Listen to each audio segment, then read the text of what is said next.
Hello everybody, and welcome to episode 31 of the Crochet Cakes podcast. Hi guys, how are you all doing? We hope you've had a good past couple of weeks. It's been rainy and hot and humid, so it's not really been crochet weather for us these past 2 weeks, but you just try to sneak in a few moments here and there, don't you? Otherwise, wouldn't get anything done. Nope. Not at all. So, before we formally begin, today is Sunday, the 13th of August. It is about 9 in the morning, for us anyway. And my name is Clarissa. You can find me as Crochet Cakes in most of the social medias, which include Instagram, Elo, YouTube, and Revelry. There is also a Crochet Cakes podcast Revelry group, which you can find if you search Crochet Cakes podcast in the groups tab on Revelry. And I am Clarissa's mom, Caroline, and you can find me on social media using the name Inspired Professor. That's capital I, capital P for Revelry, or Inspired_Professor for Instagram. Yes.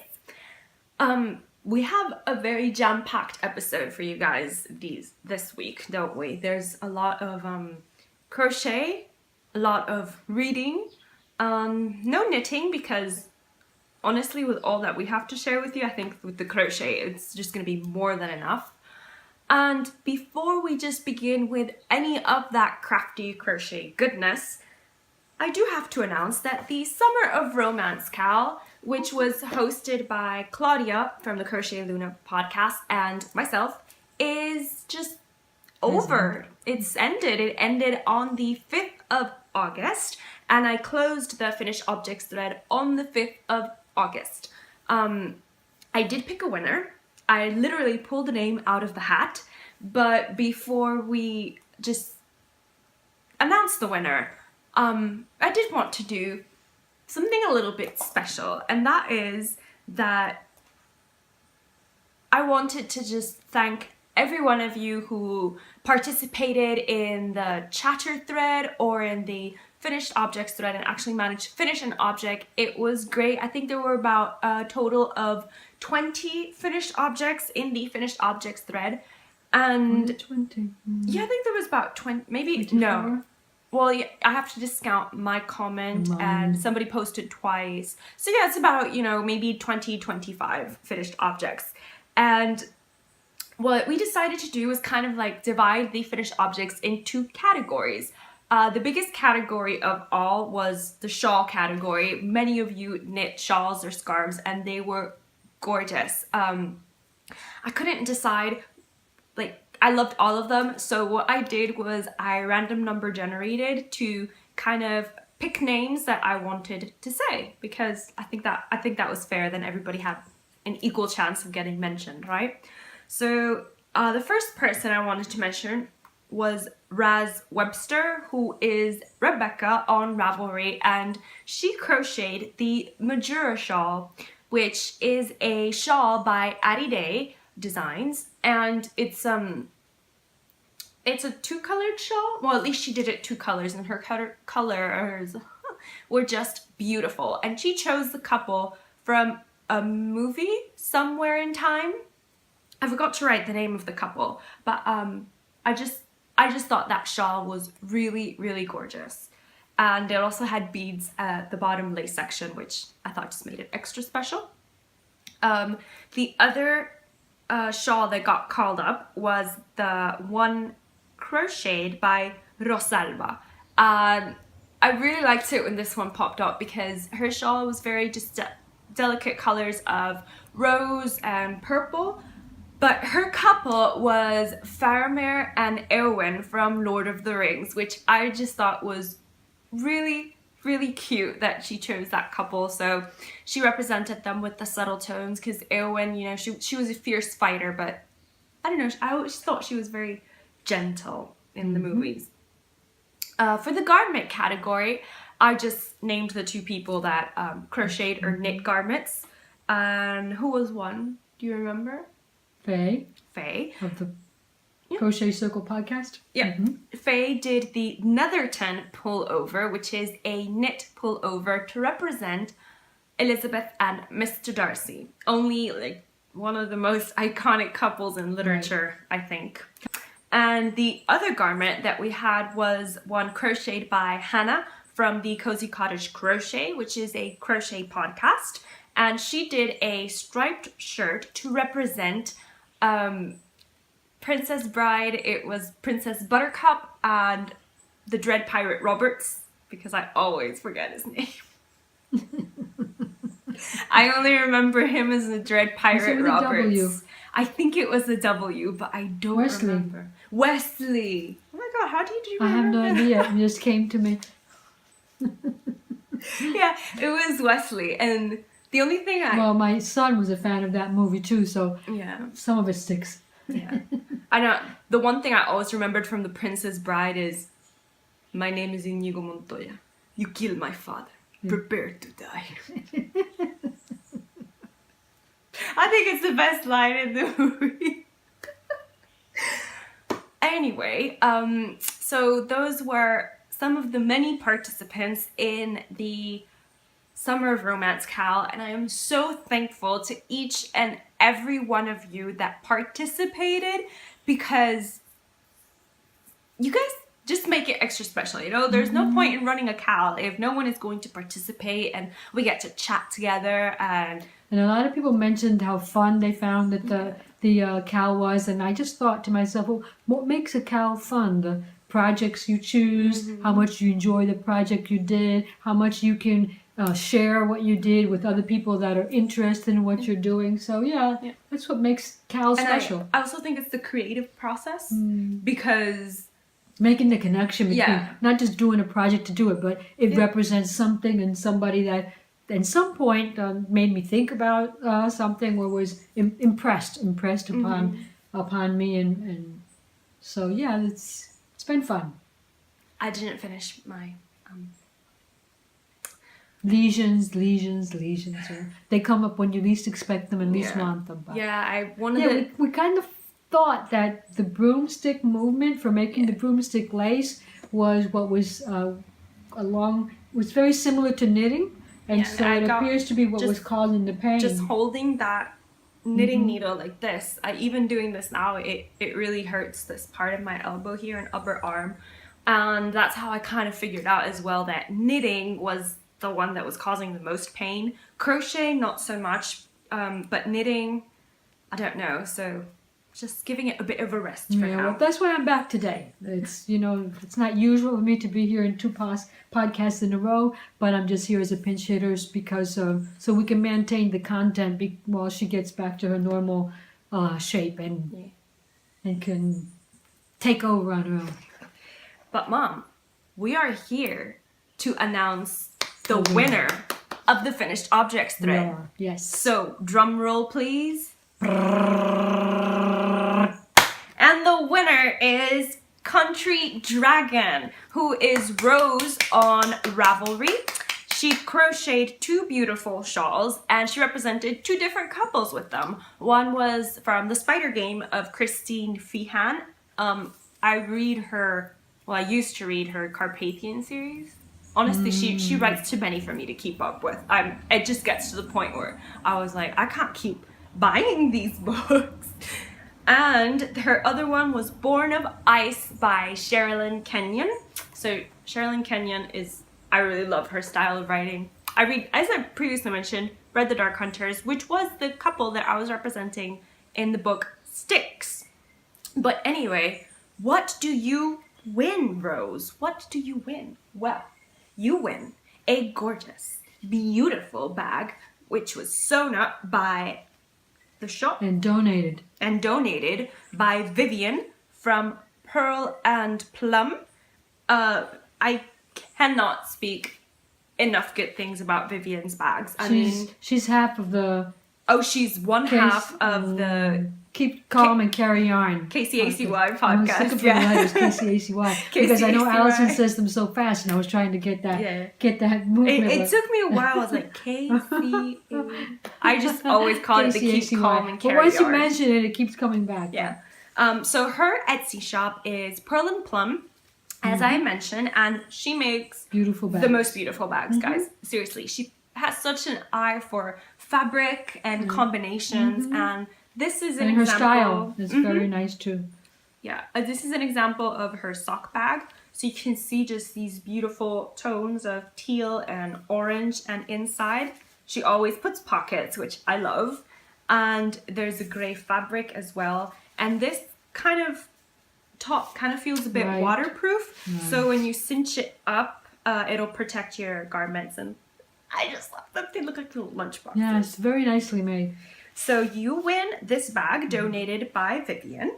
But not only do you win that bag, you win this little mini skein, which is a Pride and Prejudice themed mini skein, which was donated by Miss Muffet. It's written Moffat, but it's said Miss Muffet if I'm not mistaken. And she's Miss Muffet Yarns on Etsy. Her tag is hand dyed beside the seaside, which I just think is great. It's a new shop. She's open. She just opened. She just opened, so feel free to go check out her shop. She's got her Jane Austen series. She's got Emma, Northanger Abbey, Pride and Prejudice. Pride and Prejudice. I'm missing one. Mansfield Park. Persuasion, that's what I was trying to recall. So she's got all those colorways, which are beautiful. And we're actually having a little chat because we were both talking about how Emma was not one of our favorite novels by Jane Austen, but that the yarn that she had dyed up for the series, Emma was the favorite colorway that she dyed up. So I just thought that was kind of funny. And I love that she includes this little pom-pom for you guys because you could turn it into a keychain. You could collect them and, you know, decorate a purse with it or something. So how about a blouse? Put it all, if you buy enough, you can make a necklace. necklace, like a huge necklace. You remember that necklace that Emma? Yep. Yeah. I was like, Mom, you were not making that. But she also donated this book, which I think is just fantastic.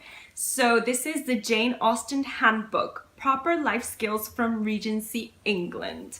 And I just think it's so fantastic. Like here you've got a section on how to dress, how a lady might spend her leisure time, how to raise your children.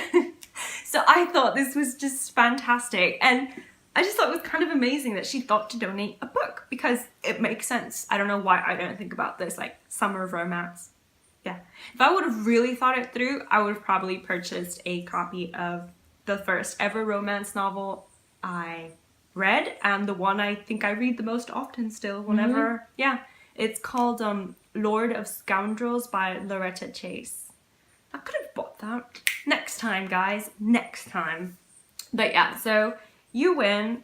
Maybe we'll do the Summer of Romance Part 2, the sequel or something like that. Yeah, next summer, you know, to celebrate. Would that actually be a great idea? Claudia, what do you think about that? Should we do that again? I just think it would be great because then we can find more favorite Or if you couples. left with projects that you wanted to do or couples that you wanted to represent and keep them in mind for next year. Yeah, we'll just have a chat with Claudia about that and see what comes up.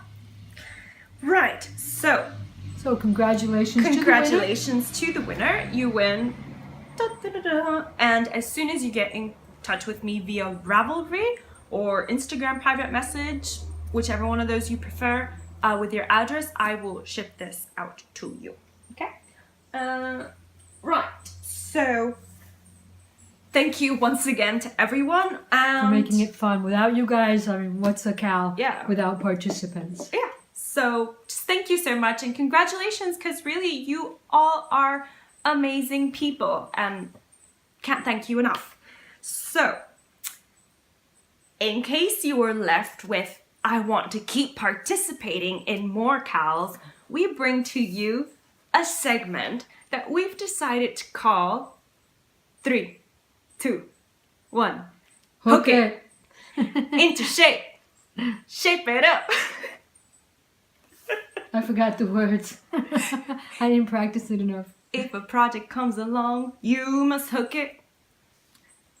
Yes, we did that. If a project's going wrong, you must rip it. All right. Well, Hook it. Rip it. let's hope we don't get flagged because we totally made up those lyrics. No copyright infringement intended with that. Right. So this will be a segment in which we talk about new and ongoing CALs that are going on in the crafting community. And the first one I am proud to announce is a CAL that I will be hosting from the month of August all the way through October. And this is the Spotting Clouds Top CAL. The Spotting Clouds Top is a pattern by Christina Hattering. If the name sounds familiar, it's because she was the designer behind the Hotel of Bees shawl, which many of us crocheted up because it was a wonderful shawl.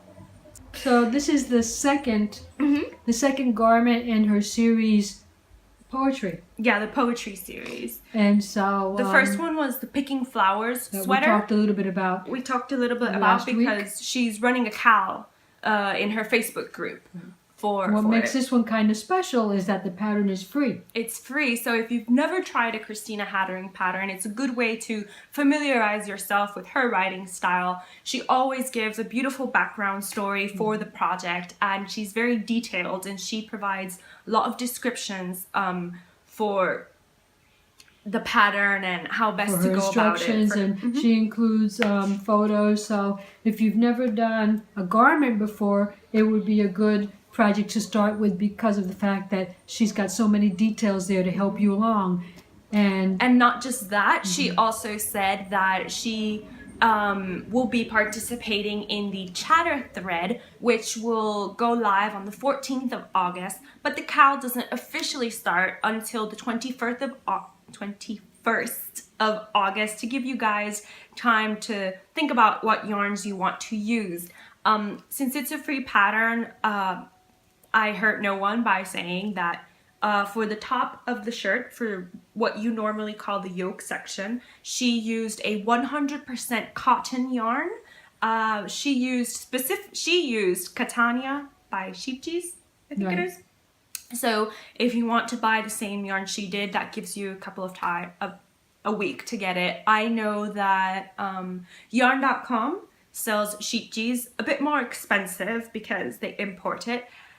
And also Wool Warehouse has Sheep Cheese and their shipping is very affordable. Right, although they're a UK-based company, it's one of the companies that we have found that it is most money-wise, right? It saves you money. Yeah, you don't get ripped off on the shipping, on the shipping, right. And it's a good pattern to start with also because if you use your first garment, it's good to start with a well-written designer because you can feel assured that it's the pattern is well written, the instructions are clear, and there will be a lot of people doing it along with you. So if you have questions, you can not only ask her during the first 2 weeks, but you can also ask the rest of us by posting a question in the chatter, and we can help each other out.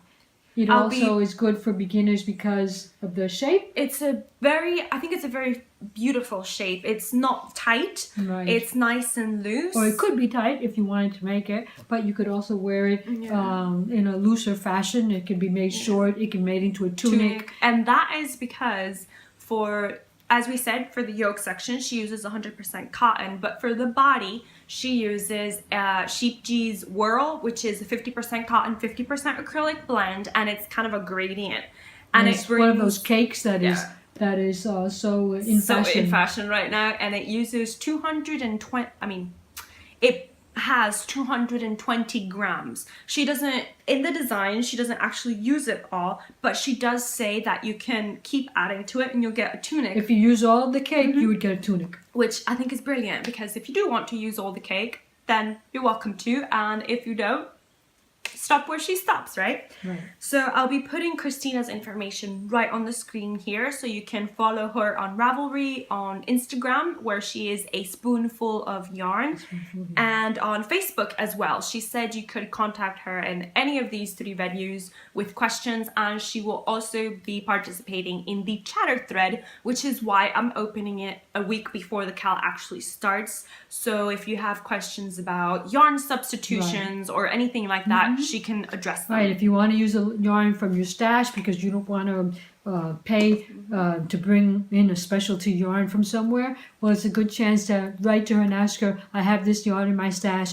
do you think I could substitute? And just find out how she as a designer feels about that. Maybe a designer uses a specific yarn for different reasons for a pattern, but it doesn't mean that that's the only yarn that's going to work. So a lot of times you can substitute and be successful with your garment. And the pattern can be found in Christina's blog, but she also put it on Ravelry, and you just click, when it says click here, it takes you to her blog where she has the free pattern.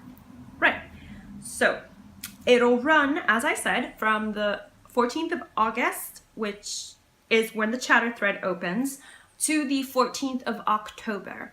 And this gives you a nice kind of like 2 months to finish it. And to think about it and to ask questions, because she specifically wrote and told us that she wanted to know the dates because she had holiday time left, but only a certain amount, and she wanted to be around for a while. So that's why we started it early. You know, maybe you're not going to start it, but you do have a question. So the first 2 weeks, right, more or less, she could be participating in that. So if you're a really fast crocheter, you could even include this in the summer garment cal, which is being run until the 31st of October, and it's hosted by Joanna from the Opera Joe podcast. I have yet to upload my finished garment, but it's getting there. It's finished. I just haven't actually taken a picture to put it on the thing. So yeah, you know. So that's another cal that you could participate in. Dip in, and if you started after August, you can probably include it into the back to school sweater cal. Right, hosted by Crafty Escapism. Tamara. And along with Helen at Class 1. They've joined to do this kind of a back block to school hop. cal, along with, like Clarissa says, a block hop, which means that there are several bloggers participating who are going to discuss certain aspects of garment production, of making a garment, try and helping you along. CraftyEscapism.com. She has a post. It's all about this cal, and there she's got all the dates. So in September, we also have another cal that starts, and it's the Laiula Stole, which is a pattern designed by Emma, who is Potter and Bloom everywhere, just basically everywhere. And she designed this beautiful stole, and it also starts the 1st of September. The 1st of September, and she designed it using a cotton flowers cake. So it's also a gradient garment. Yeah. So it's 50% acrylic, 50% cotton. Also. They have an Etsy shop. They offer free shipping worldwide. But I myself will not be making the Laiula stole with that cotton flowers cake. Perhaps I will purchase some cotton flowers later on, but right now I won't, because I contacted Emma and she said I could use some fingering weight stash yarn that I had, which is a gradient set that really Mom purchased, but I commandeered it. So yeah, she said that the only thing to remember,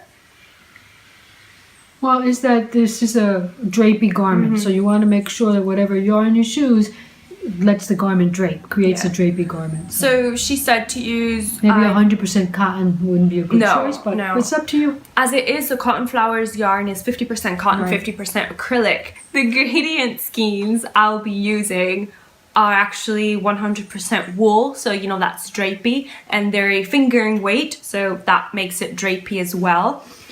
She said to just use either 3-ply or 4-ply, but nothing heavier than that. Right, because of the drapiness, because you want the flow.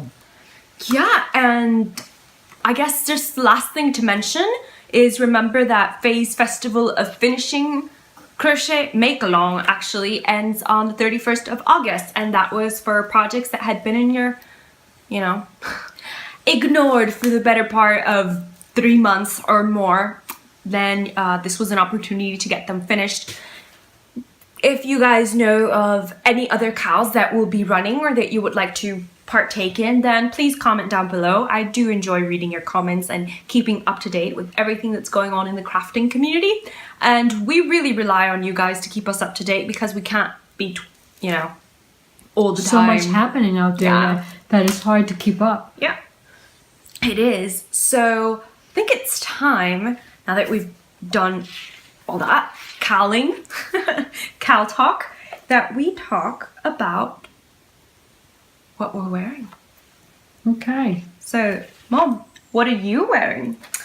Well, you'll notice that I am re-wearing, actually. This is the Feather and Fan top that it's actually my two-tone Feather and Fan top, because it looks like it is one, but it has a surprise at the bottom where the color changes because it was a yarn that Clarissa brought me back from her trip to Scotland. And Well, the UK in general, because that was from Loop. Right, this was from Loop, but the purpose of the trip was to go to the Edinburgh Yarn Festival. So she brought this back, and she brought back those two colors. I didn't have enough of one. The purpose is merely not to re-mention all the details we gave last week, but just so that you could see how it would look on me, the person it was designed for, and compare, if you remember, how it looked on Clarissa Beth last week. The only thing I did to this between last week and this week, besides washing it, because we had used it all day long, but I found a little piece of the lighter colored pink left over, and I didn't want to throw it away, so I just added that little line to the top. Notice it doesn't run off my shoulders the way it was running off Clarissa's, because she's thinner than I am, and I have to wear a blouse under it because of the fact that it's tighter on me, so there'll be more flesh shown through the holes. She didn't have to because it's looser on her, but we just wanted you to see how it looked on the person it was designed for. So what are you wearing? Well, actually, I have no idea what I'm wearing other than it's a crocheted garment, because this is Mom's first finished object of the show. Right, you'll remember it though, that we showed this last 2 weeks ago on the podcast as my only work in progress, and Clarissa said that she thought it would be a Christmas project, but I didn't really have that much left, and I completed it.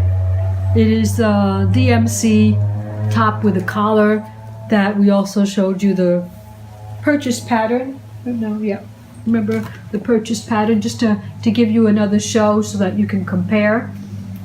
If Clarissa comes back into the picture, so that we can compare. And remember, we mentioned it's bottoms up. It is crocheted from the bottom to the top. It's got these strips of granny squares, 2 strips, one at the bottom, one at the top. Actually, the granny squares that are at the bottom are different from the ones that are made on the top, and you can see it here too. Here.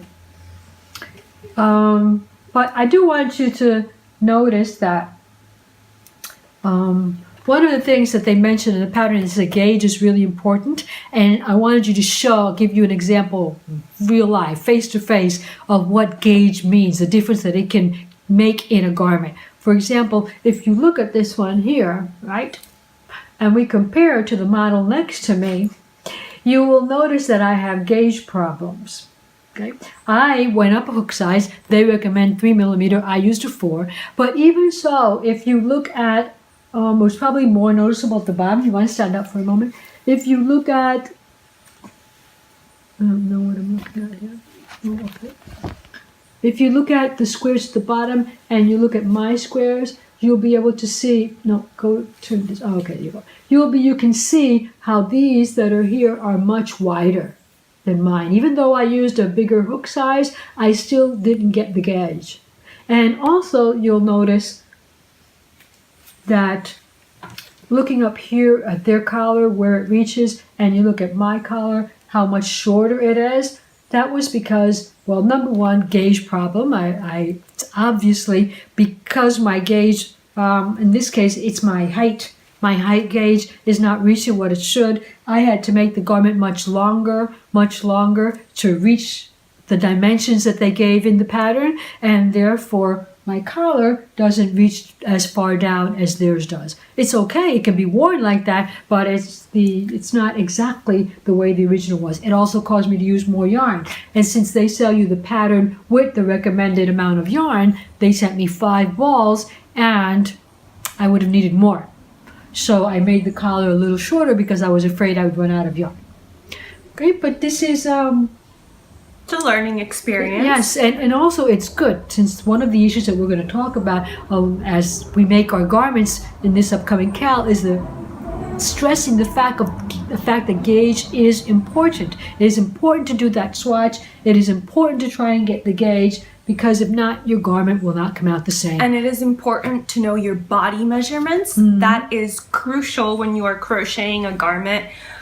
Because sometimes, as I'll be talking later on, when you do a measurement, you will get the correct number of stitches, but if you measure it against your own measurements, it'll be bigger. So you have to kind of play around with gauge and measurements to get something that fits you. I think that is something that is very fun about crocheting garments, is that yes, you do have a pattern, but it's crucial that you know your body, you know your measurements, because then you'll get the best fitting garment for yourself. Right. Oh, and also these cute little buttons. I don't know if you guys can see them. I'm just awkwardly going to show you here. These are little bunnies playing tennis. And these buttons were sent to me by Emma the first time we ever got in touch with each other, and I sent her a parcel. She sent one back and I had these cute buttons. So I just thought it was fun. I like cute buttons. It's not, it did fit me. It's not that I can't wear it. It just fits Clarissa better. I think it's a juvenile, So it's a younger model, and it fits her better. once so. again, I am commandeering this top. Right. She gets it all. Ooh. Right. Well, that joins with the idea of finished objects, right? Yeah. Because what she's wearing is one of my finished objects. What finished objects do you have for this week? I actually managed to have 2. I will show you my first one. My first one is something a pattern that I was meaning to buy for a while, but I hadn't. And I took advantage of the fact that Emily, who's the designer of this particular pattern, she had a 50% off sale recently on all her patterns. So I purchased the Half Moon bag pattern, and this is a seamless crochet bag. It's made using anything from a 9mm to a 12mm hook. I used a 9mm hook because I made it with raffia yarn, and this was King Cole raffia in the carousel colorway. And the first time I saw this King Cole yarn, it was in the Chrissy Crafts podcast. She was making a bag for one of her students' teachers as a end of summer gift. I mean, end of classes gift, not end of summer. And yeah, I really liked the yarn, and since I went to woolwarehouse.com and they said the yarn was discontinued, I just took it upon myself to buy. It's a paper yarn, right? Yeah, I took it upon myself to buy the 4 skeins. It's 50-gram balls. As Mom said, this is a paper yarn. Yeah, I did. Aha. So this is the carousel colorway, and it's paper yarn, but they call it cellulose rayon, but it is paper. So I held 2 strands of this together and used a 9mm hook, and I think I got a decent size bag if you just want to put your phone and, you know, a little tiny wallet. I decorated it with these fluffy duffy pom-poms that I just sewed by hand to the bag, and I had this strap from a leftover purse that broke, so I just put it on. And that's my first finished object. I don't know if there's anything else I can tell you. This was the same pattern that you had last week, but with the t-shirt yarn. Yeah, it was this, as Mom, I forgot that. I showed this to you last week that I ran out of yarn. So I desperately really wanted to make it, and I should have brought the t-shirt yarn so you could compare what the 10mm hook was doing with the t-shirt yarn and what the 9mm hook did. The reason I bought it the raffia was because I was hoping that it would have full colors instead of the variegated as the carousel is, because Emily, who is Make E on Instagram, she did a watermelon version of the bag, and that's the bag I fell in love with. And she used raffia yarn, but it was solid pinks and greens, and there were little splashes of black to resemble the seeds of the watermelon. So yeah, just, it's a seamless construction, so that's a good thing if you don't like your seams to pop up on your finished projects. And I think if you make it with t-shirt yarn, you could very easily What yarn did she use? She used raffia, t-shirt, she used a lot of different yarns actually. Well, she used paper yarn also? Yeah, the watermelon bag was made with the raffia. But yeah, so one thing I would say is that if you make the t-shirt version, I'm pretty sure it'll be very easy to line it, and you could actually put small objects without losing them. So that's my first finished object. Do you have any other finished objects? Yes, I do. Called Ostentatious Crochet. The book has 36 contemporary projects for you to choose from, and I say contemporary because I don't think a lot of them were actually in the Jane Austen era, but I chose the Mr. Wright, Letters from Mr. Wright envelope. The recreation is supposedly where the ladies of the time would place their keepsakes, important letters, important notes of sale, and just have a place to organize themselves.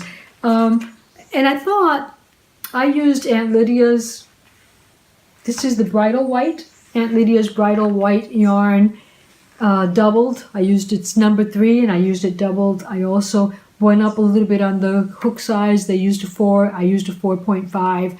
And I was trying to get I did a gauge swap, got their gauge, and I was trying to also get the size that they actually said the finished object would have a little bit off. It's supposed to be 9 1/4 by 5. This is 9 by 5. It's got some elements to it. For example, it's got this tambour crochet, which is simply crochet broderie where you crochet on top of a fabric. If you ask me, I don't think the stitch that they chose is the best stitch to do tambour crochet on. They've just got clusters, double crochet clusters, and it's got a lot of holes in it, not really a lot of places where you can place your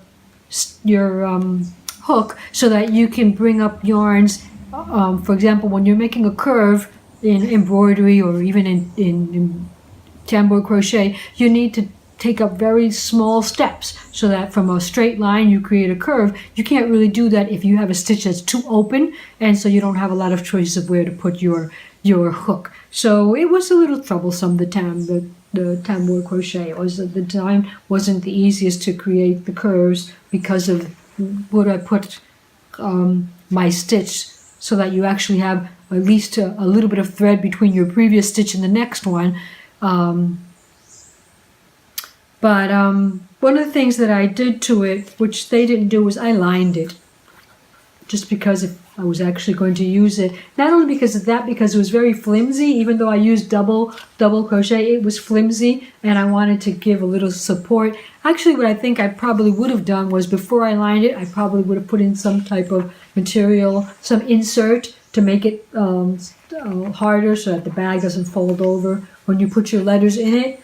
But I still think that it's contemporary in the sense that this kind of object could become a thing, couldn't it? You could be creating these bags for different occasions, for birthdays, for somebody to put their birthday cards in and to remember from one year to the next. Every year they open up the envelope and they reread the cards they received the previous years, for weddings, for baptisms, for quinceañeras, for Sweet 16. I think there are a lot of occasions where somebody might want to use this type of envelope. The only thing I would do is I would make it larger, because I tried the larger cards that I receive mostly for Christmas for my children, and they don't fit in this size. It's got to be a little taller. They do fit lengthwise, but it has to be a little taller. But I think it could be a thing. I think it could be something that you could actually make and put it to some use for somebody's wedding. You could make the bag a little bigger and then tell them to put in all the cards they receive, and on their first anniversary they reread all of them. So it's a keepsake accessory, let's say, keepsake accessory. But I did, and I will be entering it into the Jane Austen calendar. I didn't do it because the finished object thread was open, but I didn't want to be the first one. Like, how many times have you seen when they do the random generator that number 1 comes out? Never. So that's why I didn't. I'm waiting for somebody else to be number 1, and then I'll put it in to see if I get a better chance of coming up in the long run. There are some really, we're not going to do a proper review on this book yet, but there are some really interesting things that I think would be very useful that you can crochet from this book. I was just looking at one and it escaped my notice. Where did it go? Oh, this one. This is a memento board. So you can crochet a beautiful... sorry, I covered you up. You can crochet a beautiful background to hang your earrings and from. It's placed inside a picture frame. Yeah, so I think that's a great gift, actually. If you just want to do something quick for somebody, make a very lacy, put it inside the frame. Well, and you can make it elegant, because if you have like a brass or a metal frame, it's going to look really nice. I mean, for earrings. And I love all the pets in this book.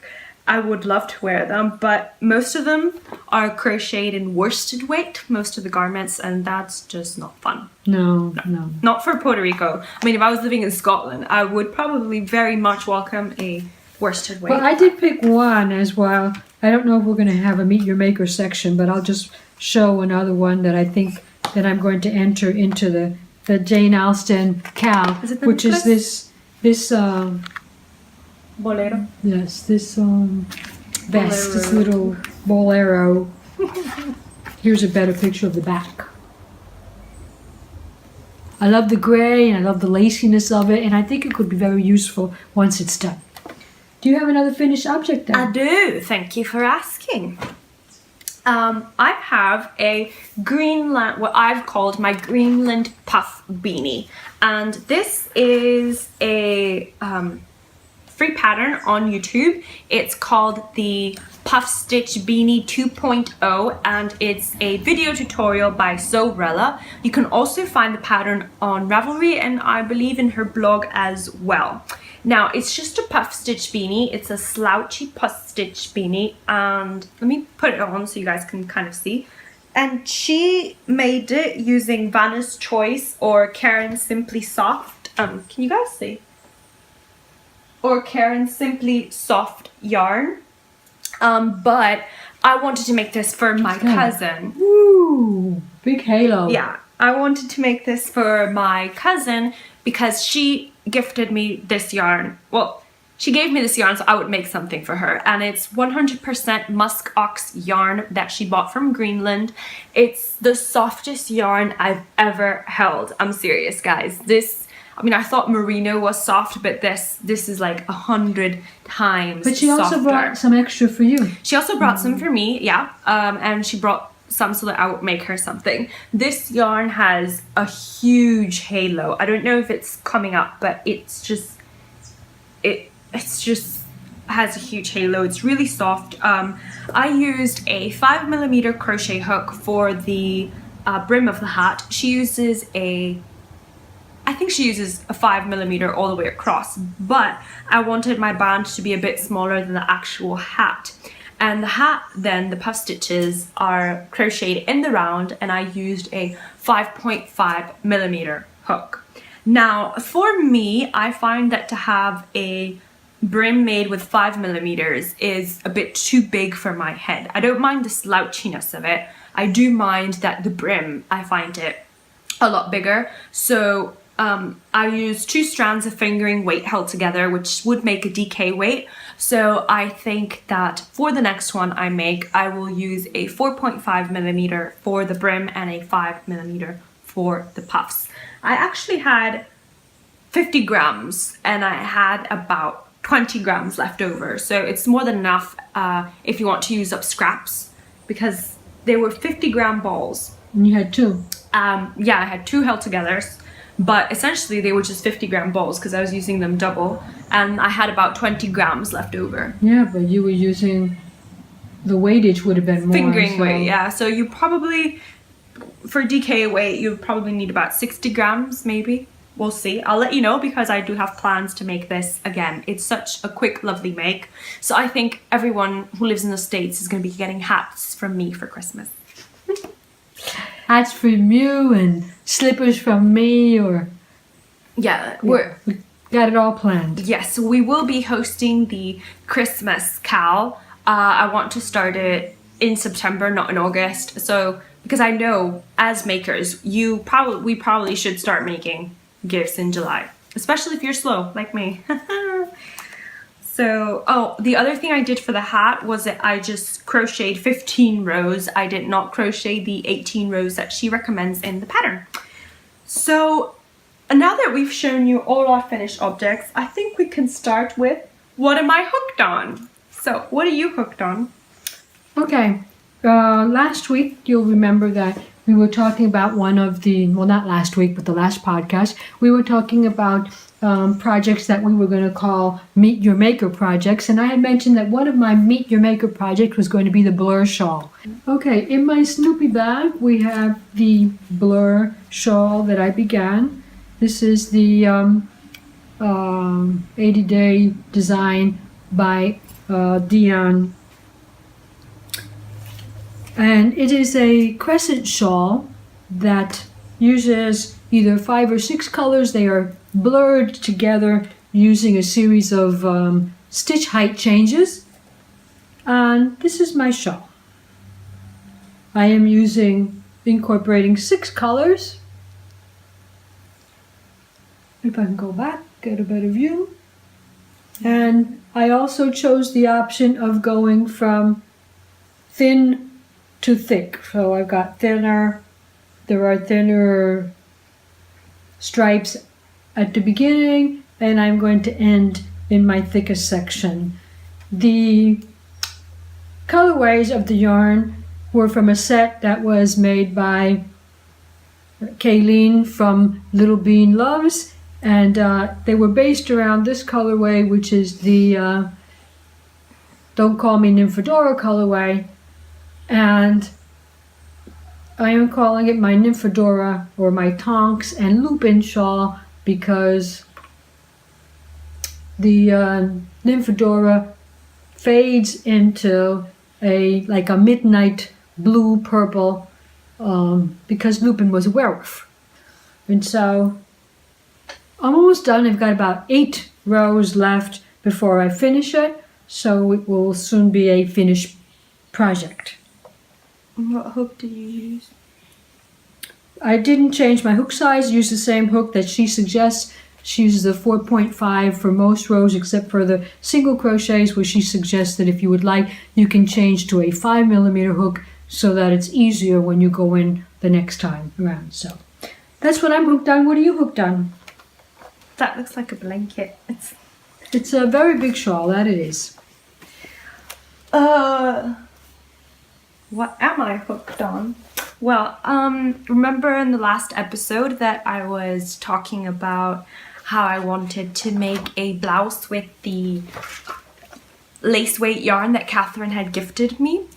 Well, I started it and it's living in my gorgeous Pearl and Plum. I call it the lunchbox because it kind of reminds me of bento boxes. So, you can see cute little foxes. And inside, I've got the beginning of the shirt, which I guess you can't really tell because it's just a square, literally a square. But this, would you hold it up for a bit?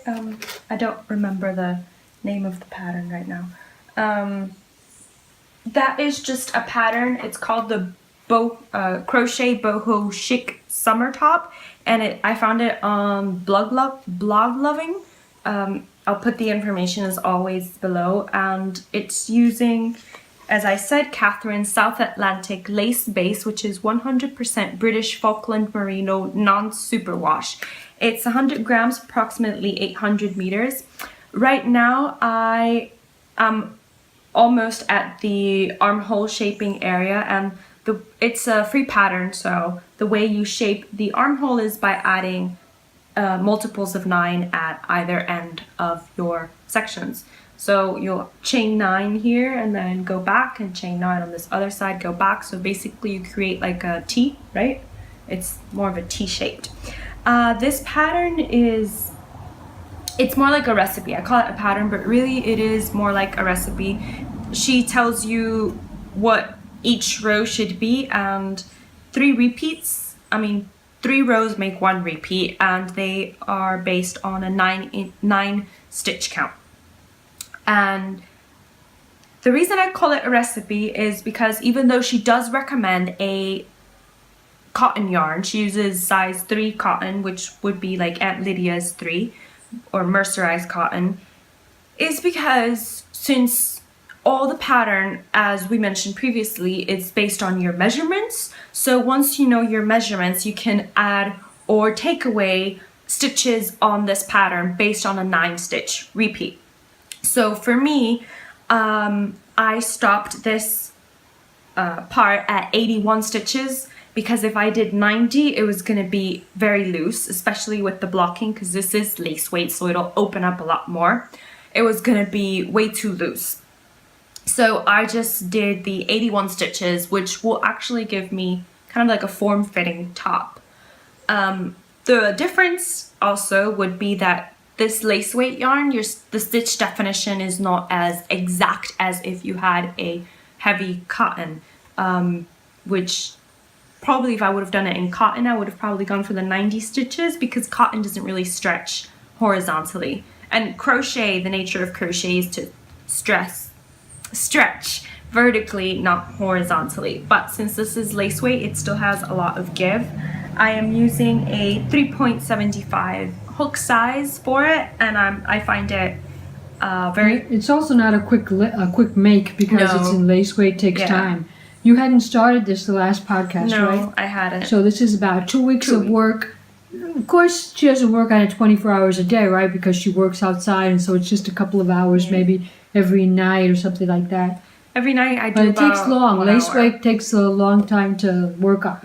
Yeah, the trick to lace weight, which is something that I can almost never manage, is to consciously make your stitches looser so they are taller, and then you actually have to crochet less. I'm not good at that. I like to have control of my yarn, especially lace weight yarn is so thin that I tend to tighten my gauge even more.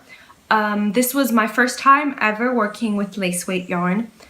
The base, as we discussed, is just super soft and drapey and squishy. I wish you guys could feel it, because it really is just the softest. And the only thing I don't like about it, and it's not because of the base or the yarn or the dyeing, is that I like to feel like I'm holding yarn in my hand. That makes it difficult. So that makes it a bit difficult. But I'm really liking the experience so far working with lace weight.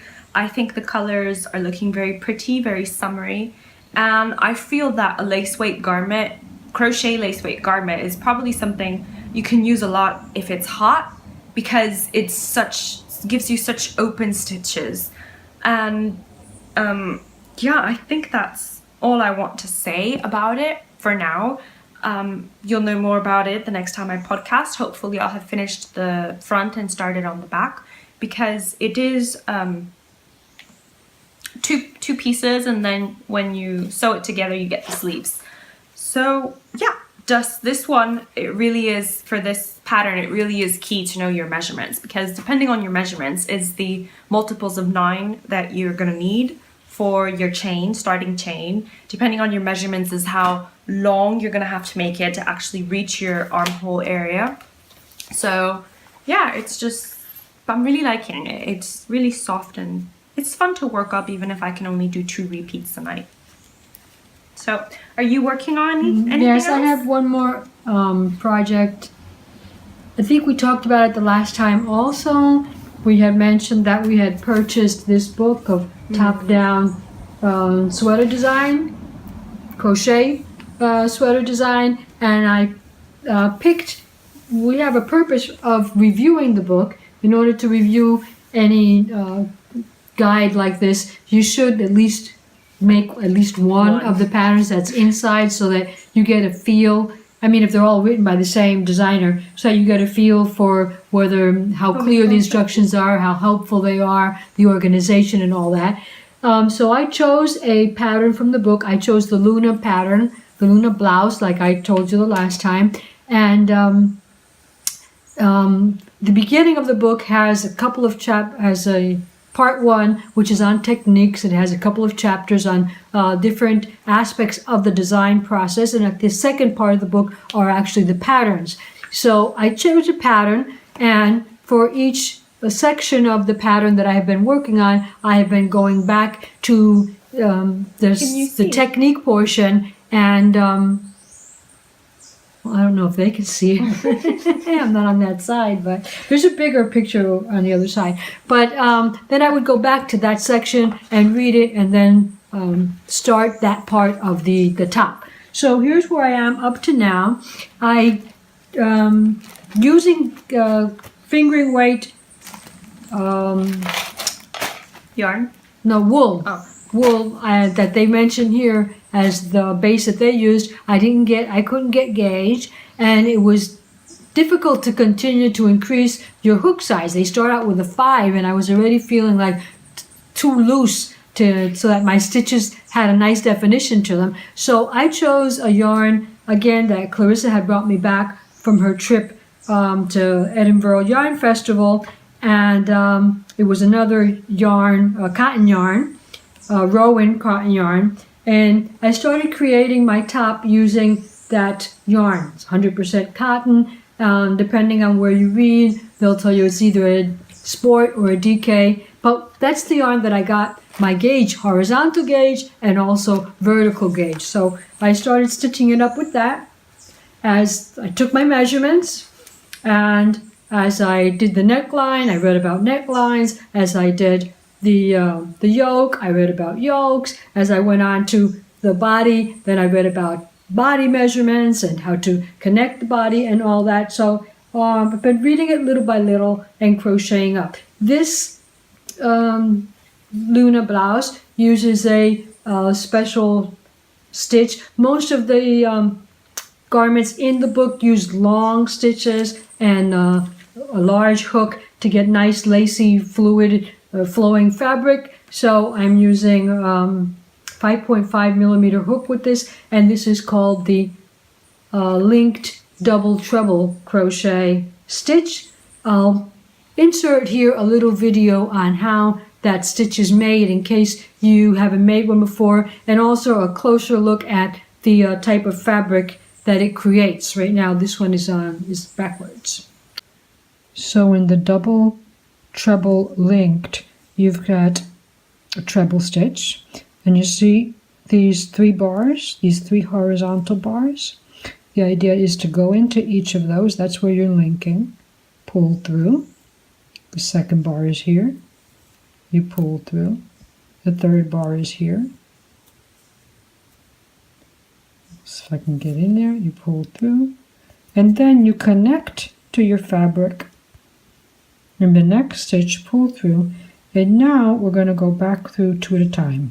Pull through 2, pull through 2, pull through 2, pull through 2, 4 times, and that makes a linked double treble crochet.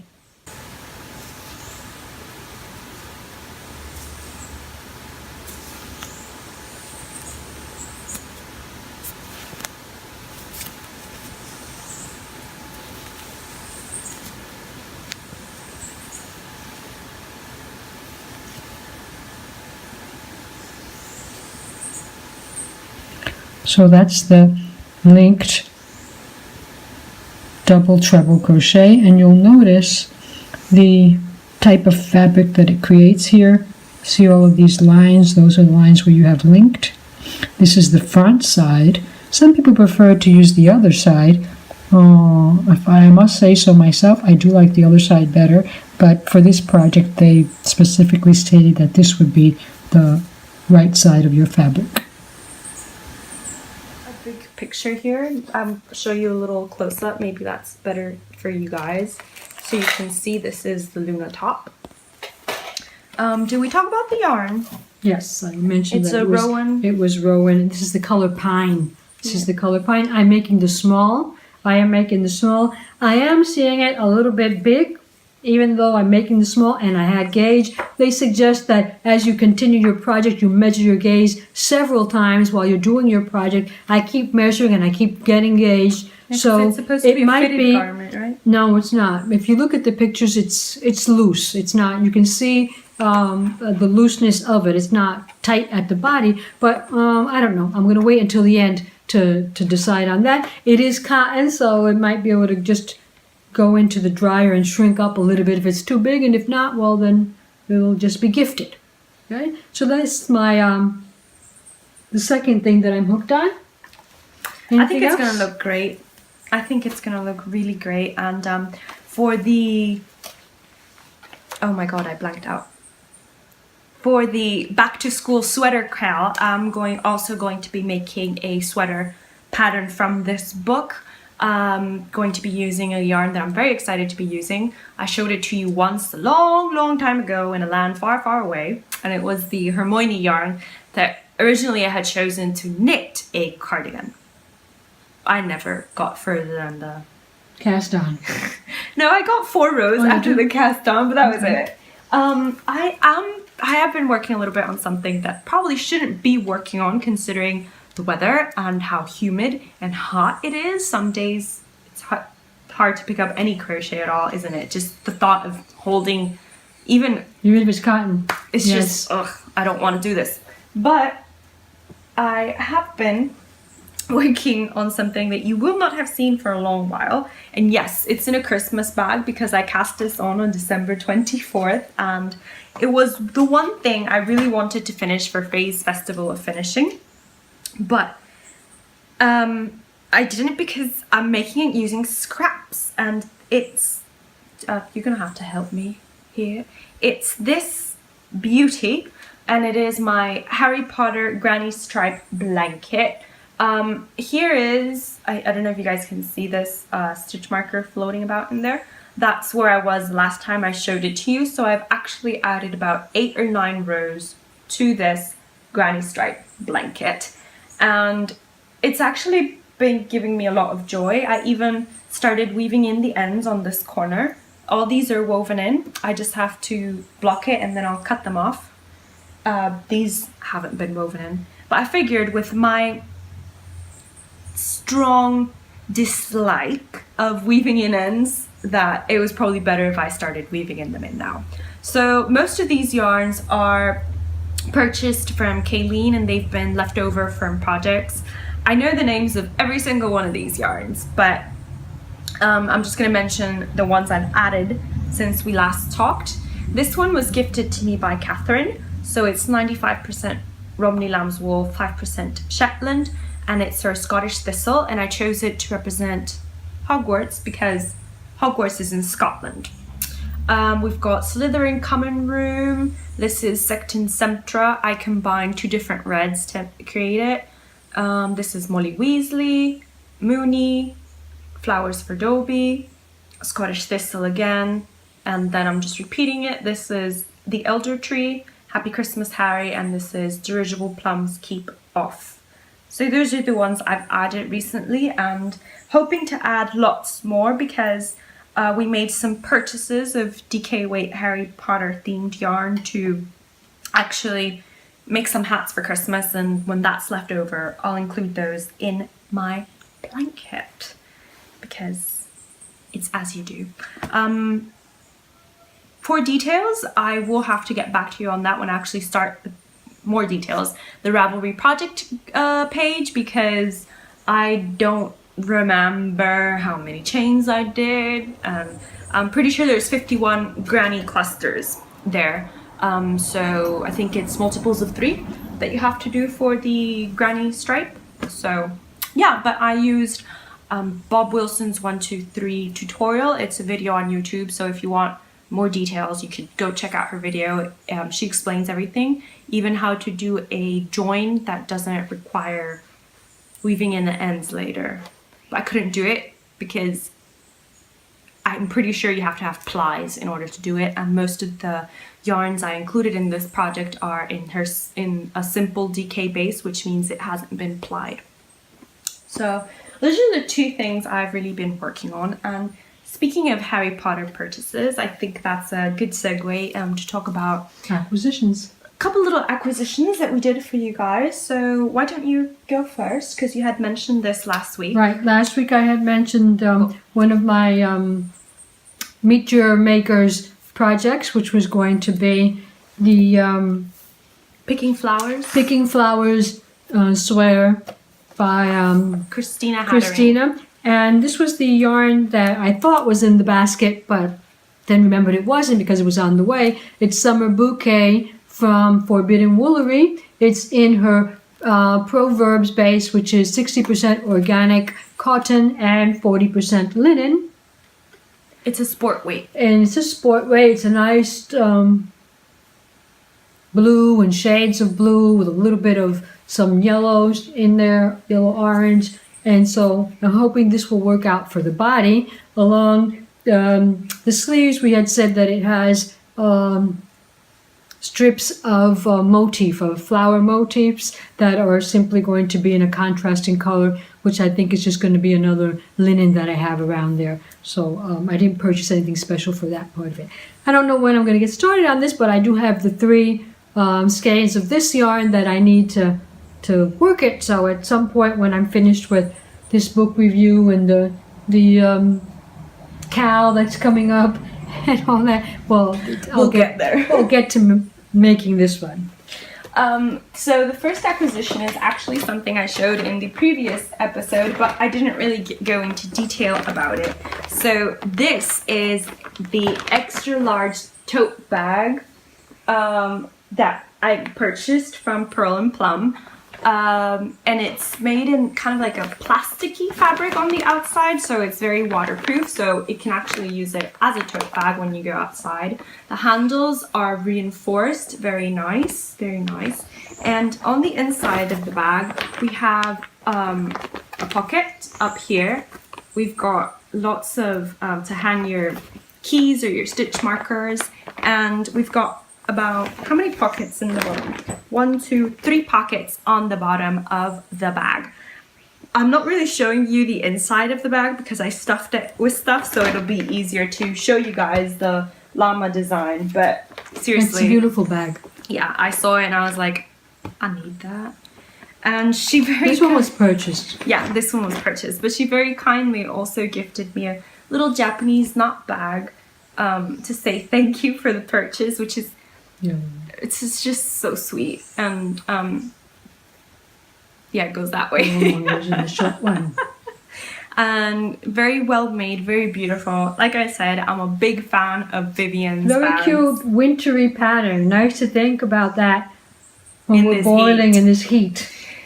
And my other acquisition, I didn't purchase it myself. Miss Muffet Yarns, she also sent me a skein of her yarn so I could review and tell her what I thought about it. I told her what I thought about it, and I think it's brilliant. I love the different, I guess you would call it a tonal or variegated, because you've got all the same colors of the purple, which are lovely, and then you've got, like I said, this lovely pom-pom.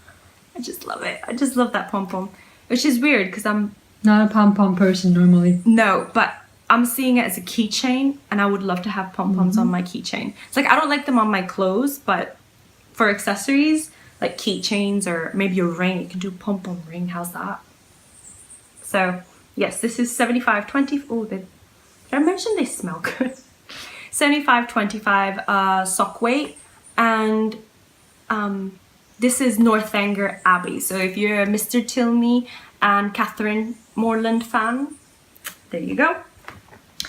Or if you're thinking about participating in the Jane Austen Cal from Kay Jones and the Bakery Bears, then there's a chance to buy some yarn. Yeah, and she does have them in her shop, and like we mentioned, she's got other Jane Austen inspired yarns. So if you want to take part in Kay's Cal, which started on the 4th of August, I think it runs until September. I'm not sure. I'm not sure, but we'll include all that information, of course, in the podcast thread, which you will find in the Revelry group. So I think that's it for acquisitions. We do have a special topic we want to talk to you about today, and it's something that I haven't brought back for a while because of time constraints, really, not because I haven't actually been exploring, but it's what's on my YouTube TV. We're going to be talking about 2 podcasts that we've really been enjoying, and one of them has been... One is newer than the other.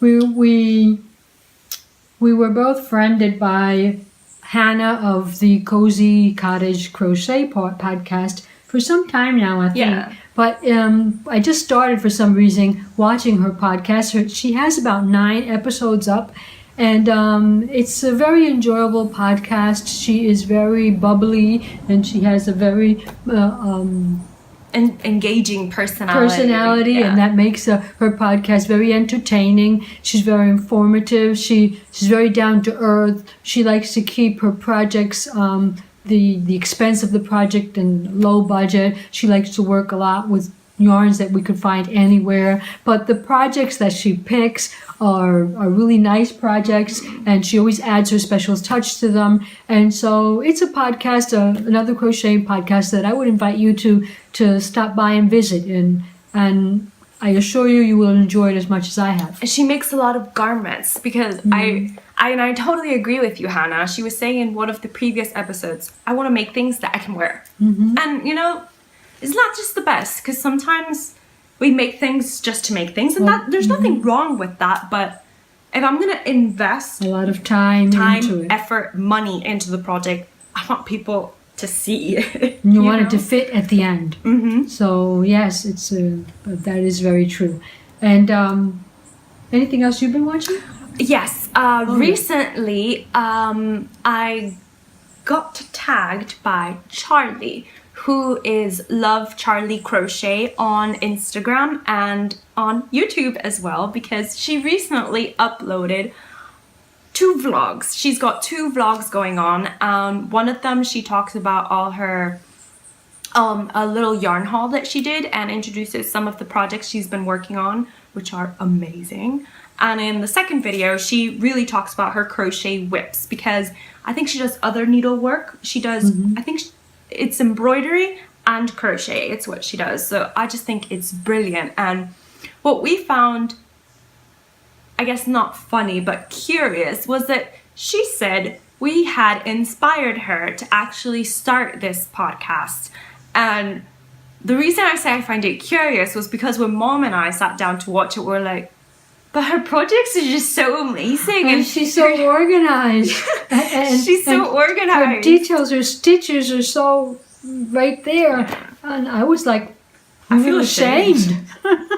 So we're very grateful for her comment. We're so glad we can inspire anybody to start. This is a hard decision to take because it's very time consuming, and you have to, if you're going to make the commitment. And as the person she is, was so detailed and such a perfectionist she seems to be, and she likes things done correctly and neatly and in order. Hannah's also the same way, actually. Hannah seems to be like she's very structured, but as with both of them, it doesn't feel like it's a structured kind of lesson. It feels like you're sitting down and actually chatting with them about what they're doing and why they're doing it. One of the things I really loved about Love Charlie as well, she tends to choose colors that remind her of Cath Kidston. And And she has very colorful work. Very colorful work, and her journal is something to envy, the way she has it all structured.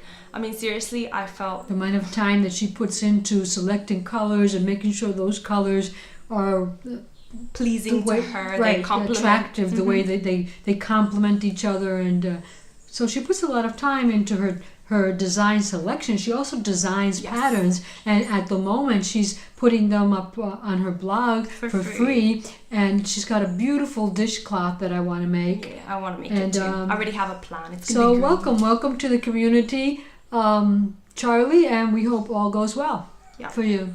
And just thank you to every other podcaster out there who takes the time to sit down And share. and share, because we started this podcast at 9 a.m. and it is now 12:30 p.m. A lot of Noon. technical problems. Noon. It's nothing else to fault except the technology, Yeah. but or But it maybe requires, the users. yeah, maybe we need to plan better and have more patience. Maybe we need an to upgrade. upgrade our system, operating system. Well, that is everything we have to talk to you guys about today. We hope you enjoyed all the content we put forward, and that You'll come back. you'll come back, because, you know, just thank you to everybody who tuned in and's been tuning in from the beginning or from episode 10. Very brave of you. And thank you. Welcome to the new viewers, Yeah. if there are still any out there. And If you liked the video, don't forget to like. thumbs up. Thumbs up. If you haven't subscribed, then please do so. It's the Right. best way to just keep up to date with what I'm up to. And just Any comment below, and Yeah. so that we can continue to improve the content of the work that we're doing here. We're very thankful for it. And don't forget about the upcoming cow. Yeah. And make And- your choices, make your decisions, and well, I know it's a difficult Join time, the- right? It's join school the back to chatter school, thread. but yeah. But Join- join us, please do. So that's it from us here in Puerto Rico. And we just want to wish you a happy crafting. Happy crafting. Bye. See you soon.